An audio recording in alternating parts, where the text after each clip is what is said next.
Car और bike के engine की जब बात आती है तो उसकी पावर का पता लगाने के लिए आप जरूर पूछते होंगे कि इसका इंजन कितने हॉर्स पावर का है। पर क्या आप जानते हैं, ये हॉर्स पावर जो टर्म है वो रेल इंजन की देन है।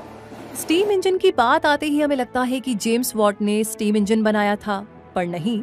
स्कॉटिश इन्वेंटर थॉमस न्यूकमैन ने स्टीम इंजन का आविष्कार किया था। उनके बनाए डिजाइन में एक सेपरेट कंडेंसर लगाकर जेम्स वॉट ने इंजन की एफिशिएंसी बढ़ाई थी। वॉट ने अपने इंजन मॉडल की मार्केटिंग करने के लिए हॉर्स पावर ये टर्म यूज की। उन्होंने हिसाब लगाया था कि किसी मील में काम करने वाला एक घोड़ा एक स्पेसिफिक टाइम में कितनी पावर जनरेट कर सकता है। उसे फिगर आउट करके उन्होंने हॉर्स पावर ये टर्म कॉइन किया और अपने इंजन की मार्केटिंग स्ट्रेटेजी में यूज किया। ये ट्रिक काम कर गई और आज भी उनकी ये देन दुनिया इस्तेमाल कर रही है। 1804 में उनके इंजन मॉडल ने फर्स्ट स्टीम लोकोमोटिव की नींव रखी। 68,000 किलोमीटर की रूट लेंथ के साथ इंडियन रेलवे दुनिया में 4th largest national railway system है।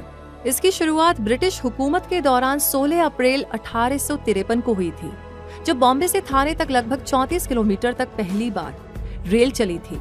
तो आज की डॉक्यूमेंट्री डेडिकेटेड है history of the birth of rail transport को। दुनिया भर के कई देशों में रेलवे का इतना बड़ा नेटवर्क है कि रेलवे से आप उस पूरे देश को नाप सकते हैं। पर इंडिया में रेलवे सिर्फ ट्रांसपोर्टेशन सिस्टम नहीं है, ये देश की लाइफलाइन है। तो कैसे हुई इसकी शुरुआत, कैसे मिला दुनिया को रेल ट्रांसपोर्ट, ये सब कुछ जानेंगे आज की इस डॉक्यूमेंट्री में। इंडस्ट्रियल रेवोल्यूशन की सबसे बड़ी देन थी स्टीम इंजन और रेलवे।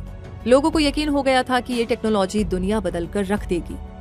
इंडस्ट्रीज के मालिक, मजदूर या आम लोग, सबको मानो पंख लग गए थे। स्टीम इंजन से चलने वाले ट्रेन ज्यादा कच्चा माल और मजदूर फैक्ट्रीज तक लाने लगे थे। इससे टाइम तो बच ही रहा था और इंडस्ट्रीज को कहीं भी लगाने की आजादी मिल गई थी। आज का modern railway network industrial revolution की ही देन है। 1698 यानी कि 1698 में थॉमस सेवरी ने एक स्टीम पावर्ड पंप इन्वेंट किया था। फिर 1712 में थॉमस न्यूकोमैन ने सेवरी के डिजाइन को बेहतर बनाया और उसकी पावर भी इंक्रीज की। आगे चलकर जेम्स वॉट ने न्यूकोमैन के बनाए डिजाइन को इम्प्रूव किया और स्टीम इंजन के फ्यूल कंजप्शन को बहुत हद तक कम कर दिया। इस तरह इंजीनियर्स तब तक लगे रहे जब तक एक हाई प्रेशर मॉडल नहीं मिल गया जो हैवी वेट कैरी कर सकता हो। इस तरह 1801 में रिचर्ड ट्रेविथिक ने पहला स्टीम पावर्ड व्हीकल इन्वेंट किया। लेकिन तब आज जितने बेहतर रोड्स नहीं थे, तो उन्होंने 1803 में एक ऐसी इंजन बनाई जो ट्रैक्स पर दौड़ सकती थी और यहीं से स्टीम पावर्ड रेलवे ट्रेन का जन्म हुआ। लेकिन हर टेक्नोलॉजी अपने साथ कुछ दिक्कतें भी लाती है। अपने शुरुआती दिनों में रेलवे नेटवर्क्स फास्ट नहीं थे और कई केसेस में तो इंजन के बदले रेलवे वैगन्स को घोड़े खींचा करते थे। एक वाकया तो ऐसा भी है जहां घोड़े ने रेलवे इंजन को हरा दिया था। इंडस्ट्रियल रेवोल्यूशन के दौर में ही Baltimore and Ohio rail road पर घोड़े ही दौड़ रहे थे। पर कंपनी को पता था कि जमाना मशीन्स का है, मसल्स का नहीं, क्योंकि वेस्ट वर्जीनिया में बाल्टीमोर, मैरीलैंड और व्हीलिंग के बीच 380 मील की रेल लाइन पर सिर्फ घोड़े दौड़ाने से बात नहीं बनने वाली थी। तब 1830 में यूएस इंजीनियर पीटर कूपर के बनाए रेल इंजन टॉम थम ने घोड़े के साथ एक रेस लगाई थी। रेस में टॉम थम काफी देर तक आगे रहा, पर इंजन के ब्लोअर का एक लेदर बेल्ट खुल जाने से इंजन बंद हो गया। गर्म इंजन को ठीक करते हुए कूपर ने अपने हाथ भी जला लिए थे, पर जब तक रुकी हुई ट्रेन दोबारा मोमेंटम लेती, घोड़ा रेस जीत चुका था। एक और दिक्कत थी बॉयलर एक्सप्लोजन। बॉयलर एक्सप्लोजन्स के ज्यादातर केसेस स्टीम लोकोमोटिव्स के साथ हुए, क्योंकि बॉयलर बैरल में बॉइलिंग वाटर अंडर प्रेशर चला जाता है और ट्यूब्स के अंदर सुपर हीटेड गैस बनने के चलते एक्सप्लोजन हो जाता। सिर्फ यूके की बात करें तो 1815 से 1962 तक कुल 137 लोकोमोटिव बॉयलर्स ब्लास्ट हुए थे। इनमें से 122 ब्लास्ट 19वीं सेंचुरी में और 15 ब्लास्ट 20वीं सेंचुरी में हुए।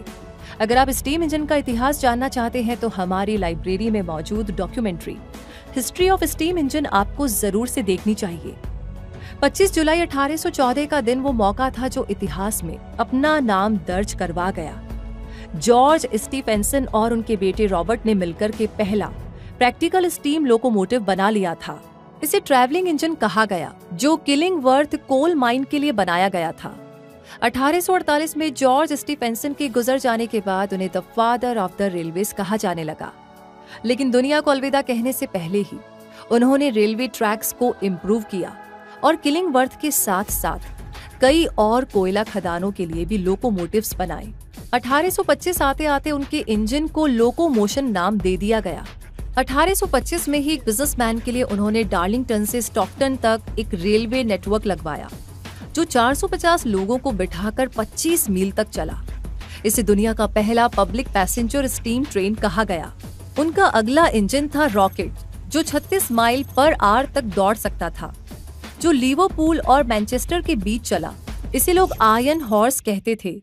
रेलवे इंजन्स बनाने के लिए जॉर्ज ने न्यू कैसल में अपनी एक फैक्ट्री भी डाली थी।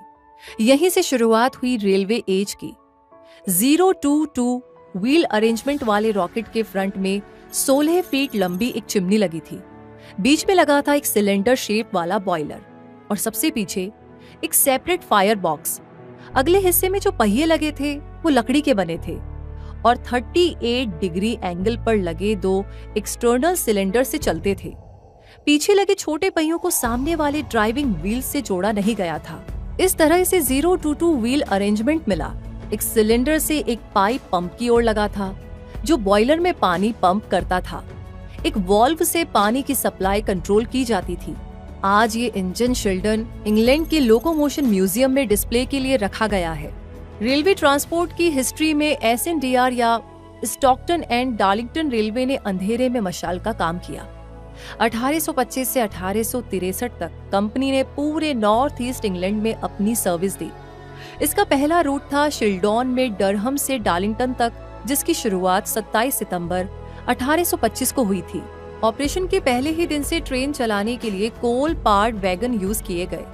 इससे पहले तक घोड़े की बग्गियों के भरोसे रहने वाले कामगार अब स्टीम इंजन लोकोमोटिव को इम्पोर्टेंस देने लगे। फिर SNDR ने यॉर्क से डार्लिंगटन तक रूट बनवाए। इसे मिडिल सब्रो डॉक्स, वेयरडेल और रेडकार तक एक्सपेंड किया, लेकिन 1840 के दशक में फाइनेंशियल प्रॉब्लम्स के चलते इसे बेच दिया गया। फाइनली 1863 में नॉर्थ ईस्टर्न रेलवे नाम की कंपनी ने इसे खरीद लिया और 320 किलोमीटर लंबी रूट बनवाई, जिस पर 160 लोकोमोटिव्स ने अपनी सर्विसेज दी। इस विरासत को आगे बढ़ाया the Liverpool and Manchester railway ने, जो दुनिया का पहला steam powered inter urban railway था। इसे कुछ इस तरीके से डिजाइन किया गया था कि ये पैसेंजर्स और माल दोनों को ले जा सकता था। आज का लिवरपूल रोड स्टेशन जहां साइंस एंड इंडस्ट्री म्यूजियम है, वहीं मैनचेस्टर टर्मिनस हुआ करता था। 1830 में जब इस रेलवे की शुरुआत हुई तो इसने ट्रेड एंड ट्रैवल में रेवोल्यूशन ला दिया, पर 1820 तक लिवरपूल से मैनचेस्टर के बीच कच्चे माल की आवाजाही से रश आवर जैसी सिचुएशन बनी रहती थी, क्योंकि लिवरपूल देश का मेजर पोर्ट था जहां से रॉ कॉटन को मैनचेस्टर में बने मिल्स तक पहुंचाया जाता और फिनिश्ड प्रोडक्ट्स दोबारा लिवरपूल पोर्ट पर आ जाते। पर इन दोनों हब्स के बीच मैन्युफैक्चरिंग और ट्रेड काफी महंगा और स्लो प्रोसेस था, क्योंकि लिवरपूल से मैनचेस्टर तक की दूरी तय करने में कैनाल से 12 घंटे लगते थे, कोच से 3 घंटे और रेलवे के आने जाने से सिर्फ 1 घंटा 46 मिनट। इसी से लोगों को समझ में आ गया कि रेलवे नेटवर्क डेवलप होना क्यों जरूरी है।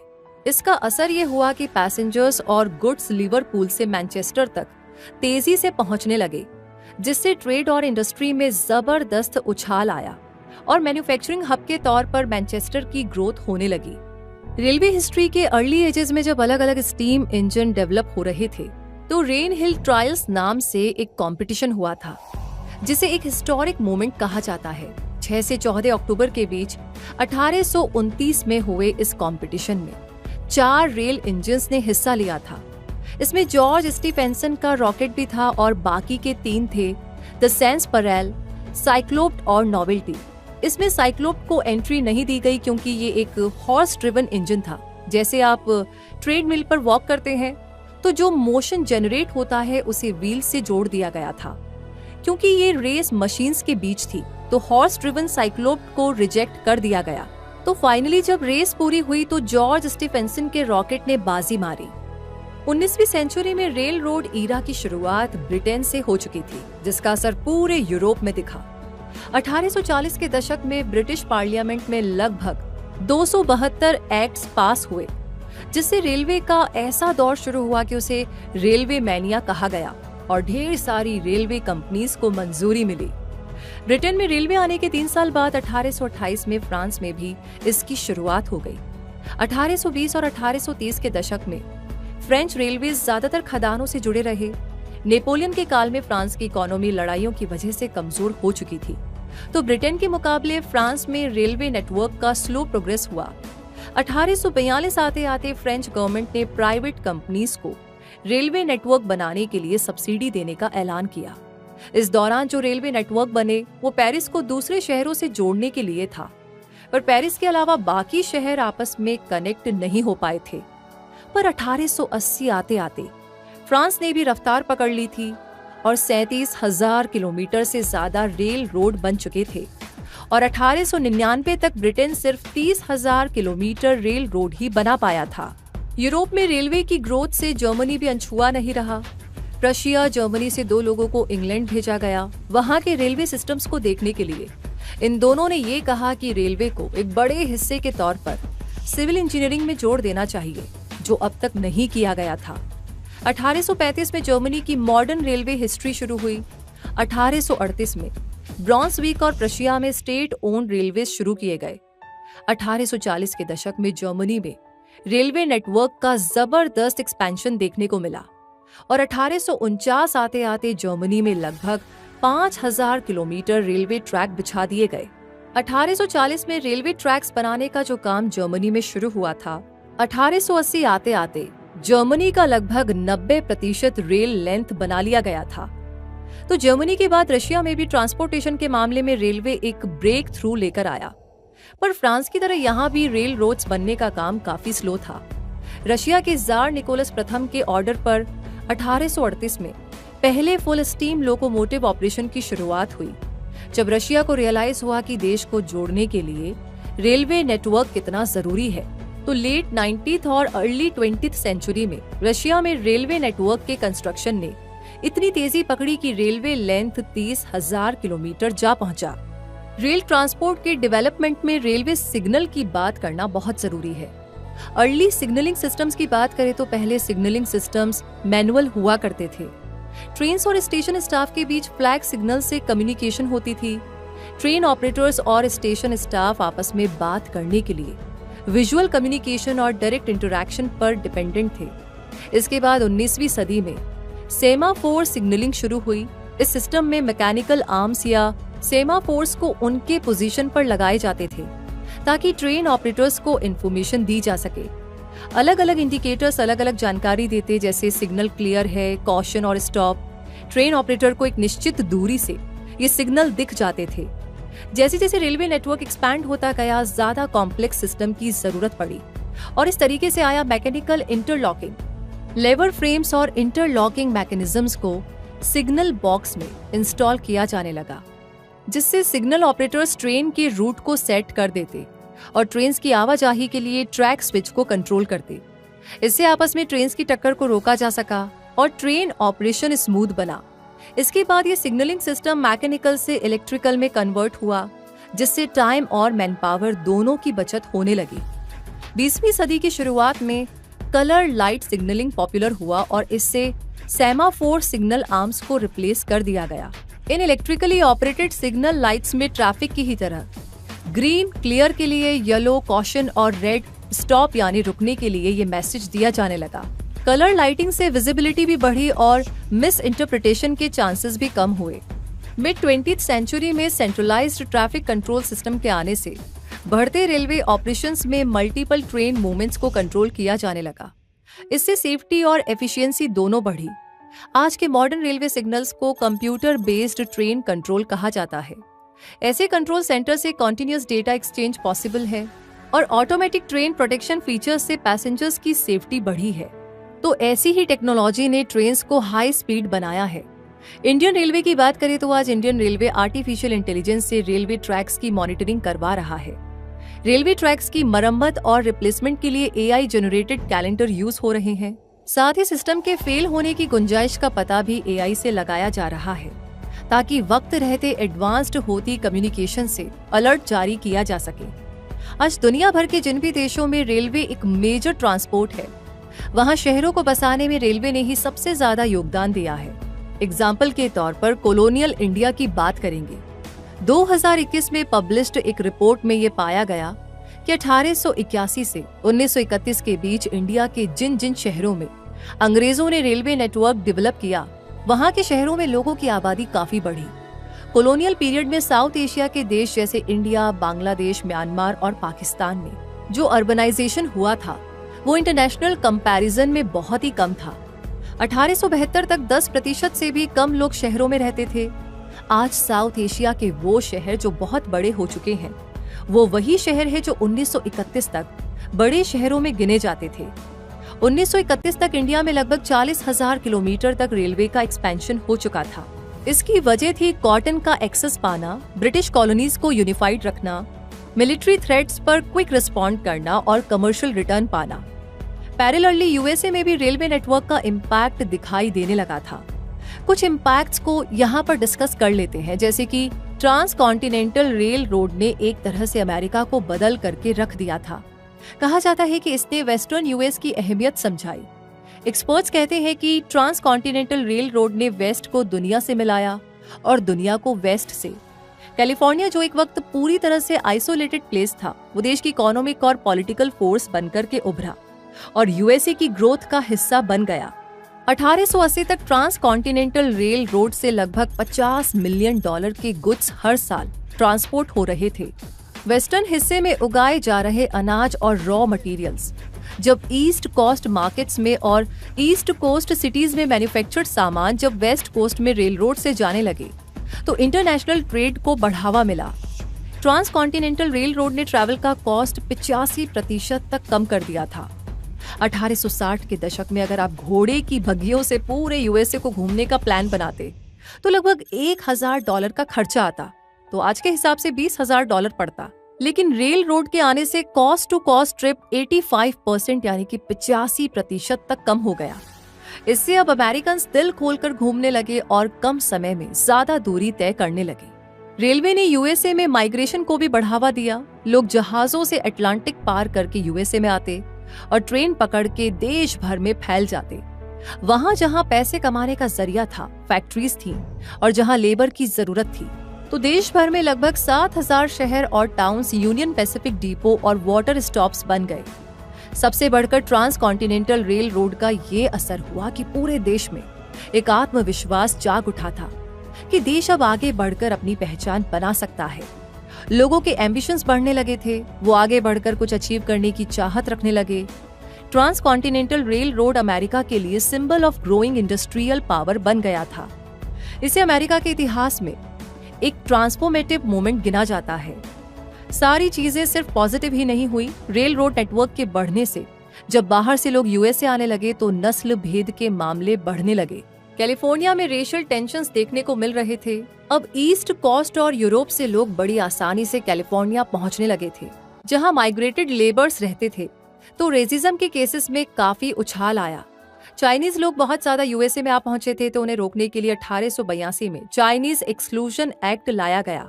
ये उन कई एक्ट्स में से पहला था जिसके चलते 1943 तक यूएसए में चाइनीज लोगों के आने पर पाबंदी लगा दी थी। इसके बाद दुनिया भर में रेलवे की पॉपुलैरिटी बढ़ाने में कैनेडियन पैसिफिक रेलवे और ट्रांस साइबेरियन रेलवे का इम्पोर्टेंट रोल रहा। कैनेडियन पैसिफिक रेलवे की बात करें तो यह 1885 में कंप्लीट हो गया था। इसने कनाडा के डेवलपमेंट में और ग्लोबली रेलवे को मशहूर बनाने में अच्छा काम किया।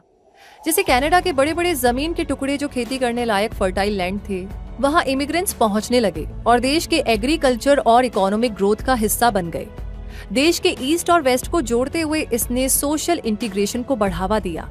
देश भर में बनाई गई चीजें पूरे कनाडा में फैल गई, तो ट्रेड को बढ़ावा मिला। यूरोप और एशिया के साथ साथ कनाडा ग्लोबल मार्केट में भी एक्सपोर्ट करने लगा। कैनेडियन पैसिफिक रेलवे पूरे नॉर्थ अमेरिका का पहला ट्रांस कॉन्टिनेंटल रेलवे था, जिसने कॉन्टिनेंटल बॉर्डर्स को क्रॉस करते हुए ईस्ट से वेस्ट तक लोगों और गुड्स की आवाजाही को इजी और फास्ट बना दिया। इससे यूएसए के साथ कनेक्शंस बनाने में मदद मिली और क्रॉस बॉर्डर ट्रेड के नए रास्ते खुले। आज सीपीआर का हेडक्वार्टर कैलगरी, अल्बर्टा में है और ये मॉन्ट्रियल से लेकर के वैंकूवर तक और नॉर्थ में एडमॉन्टन तक लगभग 20,000 किलोमीटर एरिया कवर करता है। ये कनाडा के 7 प्रोविंसेस के साथ साथ यूएसए में भी फैला हुआ है। अब बात करते हैं ट्रांस साइबेरियन रेलवे की। हो सकता है कि आपने YouTube ट्रैवल ब्लॉगर्स को इसमें ट्रैवल करते हुए देखा भी होगा। ट्रांस साइबेरियन रेलवे दुनिया का सबसे लंबा रेल सिस्टम है जो 9,288 किलोमीटर लंबा है और मॉस्को से व्लादिवोस्तोक तक फैला हुआ है। ये एक ट्रेड रिसोर्स की तरह काम करता है। इसके बनने से साइबेरिया के नेचुरल रिसोर्सेज तक पहुंचना पॉसिबल हुआ। एक्सपोर्ट करने के लिहाज से इसके जरिए टिम्बर, मिनरल्स, कोल और एग्रीकल्चरल प्रोडक्ट्स भी ट्रांसपोर्ट किए जाते हैं। इससे रशिया की इकोनॉमिक ग्रोथ और इंटरनेशनल ट्रेड को बढ़ावा मिला है। इसकी जियोपॉलिटिकल इंपॉर्टेंस को देखें तो ट्रांस साइबेरियन रेलवे रशिया को एशिया से जोड़ता है। इसके जरिए सीधे चाइना, मंगोलिया और कोरिया तक ट्रैवल पॉसिबल है। यही नहीं, दुनिया भर के लोगों के लिए एक टूरिस्ट अट्रैक्शन का भी ये काम करता है। ये रेलवे नेटवर्क जब रशिया, मंगोलिया और चाइना को क्रॉस करता है तो पैसेंजर्स को एक डाइवर्स लैंडस्केप देखने का मौका मिलता है और इससे कल्चरल एक्सचेंज भी प्रमोट होता है। दुनिया भर में रेलवे के पहिए कोयले की आंच पर बहुत भाग चुके थे और अब समय था बदलाव का। 20वीं सदी में रेल रोड को स्टीम से डीजल में कन्वर्ट होने में लगभग 40 साल लग गए। यहीं से ऑटो इंडस्ट्री में डीजल के चलने वाले ऑप्शंस ढूंढे जाने लगे। अब तक स्टीम पावर्ड लोकोमोटिव्स जो यूएस मार्केट को डोमिनेट कर रहे थे, उनमें बदलाव गवर्नमेंट रेगुलेशंस के चलते आया, क्योंकि न्यूयॉर्क जैसे शहर में कोयले से चलने वाले लोकोमोटिव्स के चलते धुआं और पोल्यूशन बहुत ज्यादा हो रहा था। तो म्युनिसिपल बॉडीज के निकाले गए रेगुलेशंस ने रेलवे कंपनीज को डीजल और इलेक्ट्रिक इंजन जैसे ऑप्शंस पर काम करने को मजबूर किया। डीजल से चलने वाले लोकोमोटिव्स में ब्रेक थ्रू आया 1930 में, जब खूब सारा पैसा लगाकर रिसर्च एंड डेवलपमेंट को सपोर्ट किया गया ताकि ज्यादा पावरफुल और रिलायबल इंजन बनाया जा सके। जनरल मोटर्स वो पहली कंपनी थी जिसने डीजल इंजन के डेवलपमेंट में काम किया था। 1930 में डीजल इंजन के आ जाने के बाद भी सेकेंड वर्ल्ड वॉर तक ये स्टीम इंजन की जगह नहीं ले पाए थे। सेकेंड वर्ल्ड वॉर के खत्म होने तक ये पता चल गया कि डीजल इंजन की कैपेसिटी स्टीम इंजन जैसी ही है, तो कंपनीज डीजल इंजन में इंटरेस्ट दिखाने लगी। आखिरकार रेल रोड कंपनीज के लिए स्टीम इंजन से डीजल इंजन में स्विच करना फायदे का सौदा साबित होने लगा। अब मिसौरी यूएसए में सेंट लुइस से स्प्रिंगफील्ड तक नॉन स्टॉप आवाजाही होने लगी। इंडिया में डीजल रेलवे इंजन का दौर तब शुरू हुआ जब 1957 में इंडियन रेलवे ने अपना पहला main line diesel locomotive USA की अमेरिकन लोकोमोटिव कंपनी से मंगवाया। WDM1 17000 पहला मॉडल था जिसे भारत लाया गया और उसके बाद ऐसे 100 और इंजन्स इंपोर्ट किए गए।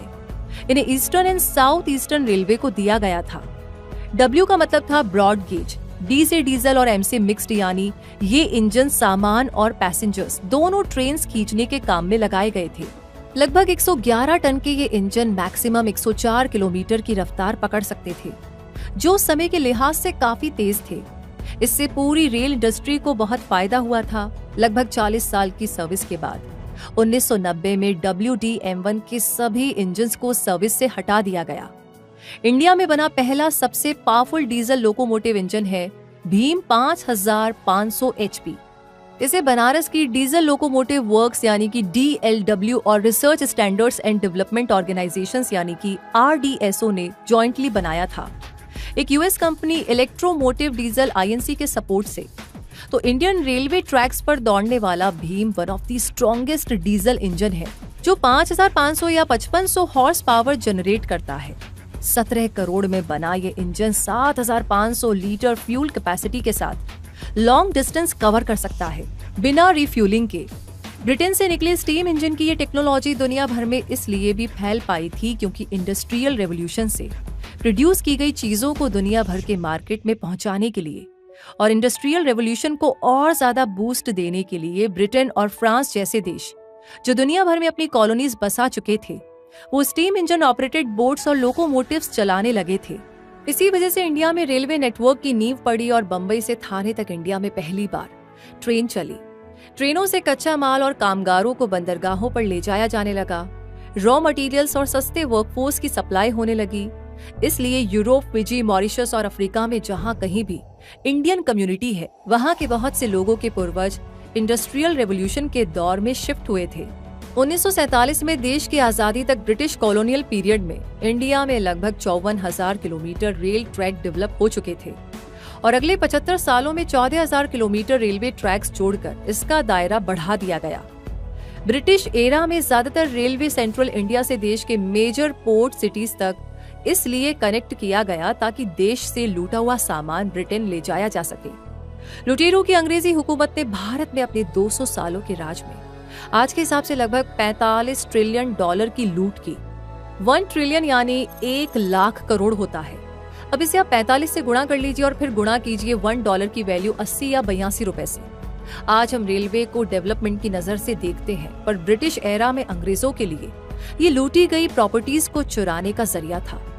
देश की आजादी के बाद से इंडियन रेलवे आज देश की लाइफलाइन है। ब्रिटिश एरा में जो सिस्टम एक इंपीरियल प्रोजेक्ट के तौर पर शुरू हुआ था, आज वो कल्चरल एक्सचेंज का सिंबल भी बन गया है।